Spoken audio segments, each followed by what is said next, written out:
বিয়ে না করে একসাথে থাকে, কি ভালো গো, তোমার বাবা মা তোমাদেরকে একসাথে থাকতে দেয়।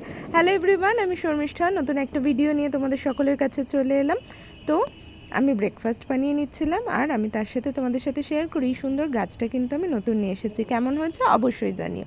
সুশান্তকে বলছিলাম পেছনে ক্যামেরা, তুমি ওইদিকে পেছন কেন দিলে, তো দাও এদিকে তাকিয়ে হাই করে দাও।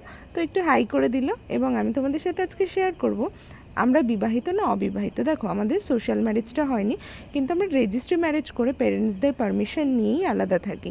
তারও কিছু ফ্যামিলি থেকে রিজন থাকতে পারে। সোশ্যাল মিডিয়ায় দুটো তিনটে ফটো পোস্ট বা ভিডিও দেখে কাউকে জাজ করা আমার মনে হয় না কারোর উচিত। যাই হোক, ওর সাথে খুনসুটি করার পর ও কিন্তু বেরিয়ে গেল, এবং দেখো চুটকিতেই আমি সব কিছু গুছিয়ে নিলাম। চুটকিতে নোংরা সোফা, নোংরা হয়ে থাকা বিছানা গুছিয়ে নিলাম। আদেও কি চুটকিতে সংসার করা সম্ভব, সেটা কিন্তু এই 1.5-2 বছরে খুব ভালো করেই বুঝেছি।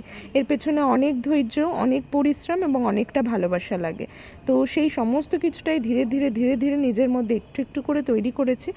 কারণ দেখো, একটা জিনিস আমি সবসময় বুঝি, সময় সব থেকে বড় শিক্ষক, এবং সময় তোমাকে সব কিছু শিখিয়ে দেয়। যাই হোক, কথা বলতে বলতে দেখো সন্ধে হয়ে গেল, রান্নাবান্না করে নিয়ে খাওয়া দাওয়া করে তোমাদের সাথে তো পার্সেল আনবক্সিংয়ের ভিডিও করেছি, আর বাড়ি গেছিলাম রিওর সাথে খেলতে। Thanks for watching.